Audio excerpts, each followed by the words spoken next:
तो इजराइल कभी नहीं चाहता कि जंग की आग ठंडी हो। अब जब युद्ध की स्थिति फिर बन रही है तो नेतन्याहू एक्टिव हो गए हैं। नमस्कार, मैं हूं नीलू। आज है 10 जुलाई और आज की पूरी अपडेट लेकर आपके सामने उपस्थित हूं। ईरान में लगातार तीसरे दिन भी हमले जारी हैं। ईरानी मीडिया ने बताया कि गुरुवार देर रात दक्षिण ईरान में कई इलाकों में धमाके हुए हैं। ईरान की अर्धसैनिक सरकारी मेहर न्यूज एजेंसी ने बुशैर, चोगादक और कोरानक समेत कई दक्षिणी शहरों में धमाकों की खबर दी है। इन धमाकों की ताजा वजह साफ अब तक नहीं हो पाई है।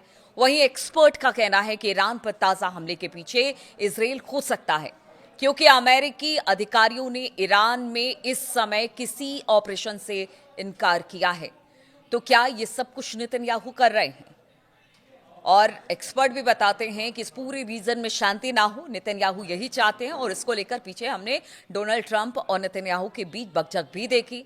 तो क्या एक बार फिर से अमेरिका इजराइल को समर्थन दे रहा है और कहीं ना कहीं उसी के उकसावे पर ये अब हमले लगातार हो रहे हैं और इसमें कहीं ना कहीं नेतन्याहू शामिल है, अगर अमेरिका और उनके बड़े अधिकारियों की माने तो।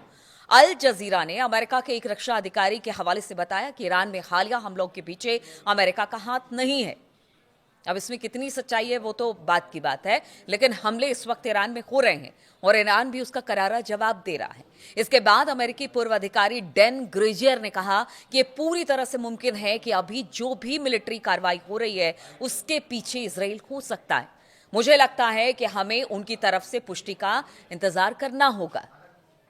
तो आप समझिए कि अगर इजराइल हमला कर रहा है और अगर अमेरिका ऐसा नहीं चाहता है तो फिर इजराइल की मजाल ही नहीं है, कोई मजाल नहीं है कि वो इस तरह से ईरान पर हमले करे। हमने देखा था कि पीछे की स्थिति क्या थी और ट्रंप किस तरह से नेतन्याहू पर बिफर पड़े थे। तो क्या वो सब कुछ एक दिखावा था? ग्रेजियर ने अल जजीरा से कहा कि मेरा मानना है कि अगर अमेरिका ने ऐसा किया होता तो अमेरिका और खासतौर पर डोनाल्ड ट्रंप इसकी जिम्मेदारी लेते। अब तक फरवरी के आखिर से लेकर पूरे टकराव के दौरान इजराइल और अमेरिका एक दूसरे के साथ मिलकर काम कर रहे हैं। यह पूरी तरह मुमकिन है कि आज जो हो रहा है उसके पीछे इजराइल जिम्मेदार हो सकता है।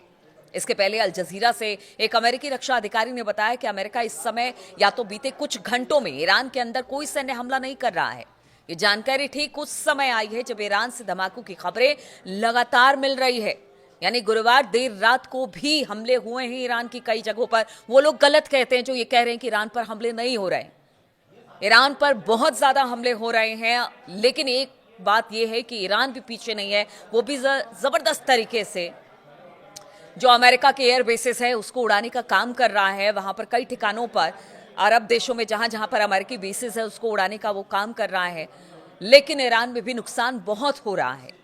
और इसके पहले अगर मंगलवार, बुधवार और बुधवार गुरुवार की दरमियानी रात की बात की जाए तो अमेरिका ने ईरान के अंदर कई जगहों पर हमले किए थे। इन धमाकों के पीछे कौन होता, अगर इस बारे में अमेरिकी अधिकारी ने कुछ नहीं बताया कि आखिर वो हमले किसकी तरफ से किए गए, शुरुआत कहां से की गई, क्योंकि ट्रंप ने तो कह दिया था कि अब सीज फायर ओवर और यहां से हमले होंगे। तो फिर आखिर किस बिना पर जो अमेरिकी अधिकारी हैं वो इस तरह की बातें कर रहे हैं? बिना एक दूसरे के गठजोड़ यानी कि नेतन्याहू और ट्रंप की गठजोड़ के बिना ये हो ही नहीं सकता कि ईरान पर इस तरह से हमले किए जा रहे हों। उन्होंने बस इतना कहा कि अमेरिका इसमें शामिल नहीं है और ये बात गले से नहीं उतरती है कि अमेरिका इसमें शामिल नहीं है। देखिए, ईरान की सरकारी समाचार एजेंसी IRNA के अनुसार न्यूक्लियर पावर वाले प्लांट वाले जो शहर है बुशर, उसकी डेप्यूटी गवर्नर एहसान जहानियन ने पुष्टि की कि बुशर और चोखादक में धमाकों की आवाज सुनी गई। उन्होंने कहा कि अभी पुष्टि की जा रही है कि आवाजें ईरानी एयर डिफेंस सिस्टम से आई थी, यानी इंटरसेप्ट किया गया दुश्मन की मिसाइलों को, या फिर दुश्मन के किसी प्रोजेक्टाइल के उन इलाकों में गिरने से, या फिर दुश्मन के किसी ड्रोन को निशाना बनाए जाने से आई है। मेहा न्यूज एजेंसी ने मकरान तट पर स्थित बंदरगाह कोनारक में 3 धमाकों की खबर दी है। धमाकों की वजह से किसी संभावित नुकसान के बारे में कोई जानकारी नहीं मिली है, लेकिन बताया जा रहा है कि कुछ लोग भी इसमें मारे गए हैं। ईरान पर ताजा हमलों के बाद अमेरिकी राष्ट्रपति ट्रंप ने गुरुवार को इजरायली प्रधानमंत्री बेंजामिन नेतन्याहू से भी फोन पर बातचीत की है। अब अगर अमेरिकी सेना के अधिकारी ये कह रहे हैं कि अमेरिका का इसमें हाथ नहीं है, तो फिर आखिर इतना फोन कॉल क्यों किया जा रहा है, दोनों एक दूसरे से बातचीत क्यों करें? क्योंकि इससे पहले भी हमने देखा था कि बेंजामिन नेतन्याहू को ट्रंप ने अमेरिका बुलाया था। तभी एक कयास लगाए जा रहे थे कि हो सकता है कुछ बड़ा होने वाला हो, ईरान पर फिर कोई बड़ा हमले की तैयारी प्लान की जा रही हो। इसराइल के प्रधानमंत्री कार्यालय ने बताया कि ट्रंप ने नेतन्याहू को खाड़ी क्षेत्र में अमेरिकी गतिविधियों के बारे में जानकारी दी। वो क्या जानकारी देंगे? जानकारी तो पूरी है ही, ये सब मानते हैं कि बिना इन दोनों की जानकारी के ऐसा हो ही नहीं सकता। लेकिन चलिए, ये अमेरिकी राष्ट्रपति और उनके अधिकारियों की तरफ से जानकारी दी गई है, इस बात को कहा गया। एक अमेरिकी अधिकारी ने बातचीत की पुष्टि की, लेकिन उनके बारे में कोई और जानकारी नहीं दी। यानी कुछ भी साफ नहीं कि ये बात क्या हुई है ट्रंप और नेतन्याहू के बीच, किस तरह की बातचीत हुई है, क्या किसी और तरह की प्लानिंग इन दोनों के बीच चल रही है जिससे कि ईरान को और नुकसान पहुंचाया जाए। नेतन्याहू और ट्रंप के बीच बातचीत ऐसे समय में हुई है जब अमेरिका ने ईरान में बड़े पैमाने पर हमले किए हैं। और इस बीच इजरायली प्रधानमंत्री नेतन्याहू, रक्षा मंत्री इसराइल काट्ज और IDF chief lieutenant general Eyal Zamir ने गुरुवार को अमेरिकी हमले के बाद कहा कि तनाव बढ़ने पर इसराइल कभी भी ईरान के साथ युद्ध के लिए तैयार रहेगा। इजरायली सेना प्रमुख जमीर ने कहा कि ईरान के खिलाफ युद्ध अभी खत्म नहीं हुआ है। इजरायली एयरफोर्स के पायलटों के ग्रेजुएशन समारोह में बोलते हुए जमीर ने कहा कि नई योजनाएं तैयार की जा रही हैं। तैयार क्या की जा रही है? वो तो तैयार बैठा ही रहता है इसराइल की कब स्थिति बिगड़े और कब वो हमला शुरू कर दे। जो वो पूरा इलाका है, ईरान का है, गजा का है या लेबनान का है, वहां पर अभी हमारे सामने बड़े ऑपरेशन होने की उम्मीद है और इसके लिए हम तैयार हैं, ऐसा जमीर का कहना है। वहीं प्रधानमंत्री नेतन्याहू ने अपने संबोधन के दौरान एक बार फिर दोहराया कि समझौते के साथ हो या फिर उसके बिना ईरान के पास परमाणु हथियार नहीं होने चाहिए। और उसको लेकर उन्होंने कहा कि इसके लिए मुझे कुछ भी करना पड़ेगा। वो तो एक टाइम को अमेरिका को भी पीछे छोड़ने को तैयार थे कि अमेरिका हमारे साथ नहीं है तो कोई बात नहीं, हम अकेले लड़ाई लड़ लेंगे। तो ऐसे में यही कहा जा रहा है कि अब जो ये हमले हो रहे हैं लगातार, वो इसराइल की तरफ से किए जा रहे हैं। अमेरिका को पता नहीं है, ये नहीं हो सकता। अमेरिका को सब पता है, शह उसी की है। और जो हमले इस वक्त हो रहे हैं, स्थिति जो बेकाबू होती चली जा रही है, उसके पीछे कहीं ना कहीं अमेरिका और इसराइल की प्लानिंग और उसका हाथ होने की बात एक्सपर्ट भी मान रहे हैं। लेकिन स्थिति अब भी गंभीर है। लेकिन इधर अगर बात की जाए, अली खामनेई साहब के सुपुर्दे खाक करने के मौके पर हमने देखा कि किस तरह से गम का माहौल था और पूरा का पूरा जो ईरान था एक तरह से कह लीजिए सड़कों पर आ गया जब उनकी अंतिम यात्रा निकाली जा रही थी। और सबने यही कहा कि देखिए, हम सरकार के साथ हैं, हम आईआरजीसी के साथ हैं। उन्होंने कहा कि हमारे नेता की मौत नहीं हुई है, वो शहीद हो गए हैं। तो एक तरह से कहीं ना कहीं अली खामनेई साहब की जो ये अंतिम यात्रा थी उसे बताने की कोशिश की गई है कि पूरा ईरान इस वक्त एकजुट है। कोई भी फैसला सरकार की तरफ से लिया जाता है या फिर मुस्तफा खामनेई की तरफ से लिया जाता है, आईआरजीसी की तरफ से लिया जाता है, वो उनके साथ मौजूद हैं।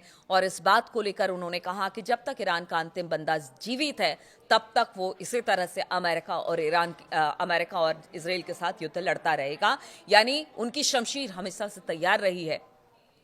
और यही वजह है कि लगातार इस तरह के हमले हो रहे हैं। अमेरिका हमले कर रहा है, फिर ईरान उसका जवाब दे रहा है। हालांकि देखिए, कल पूरा कार्यक्रम अली खामनेई साहब का खत्म हो गया है और आज के बाद अब ईरान किस तरह से अमेरिका और इसराइल को जवाब देगा, इस पर सबके निगाहें। यानी ये जो युद्ध है ना, वो और एक्सकेलेट होता जाएगा, यानी फैलता चला जाएगा।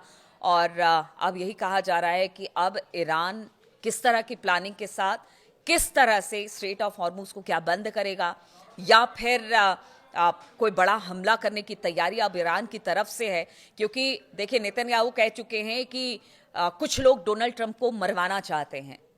अब इसमें कितनी सच्चाई है नहीं पता, लेकिन नेतन्याहू इस तरह की बातें हमेशा से कहते रहे हैं, हवा देते रहे हैं, युद्ध को आगे बढ़ाते रहे हैं। और एक बार फिर से उन्होंने कहा है कि अमेरिकी राष्ट्रपति डोनाल्ड ट्रंप की हत्या हो सकती है।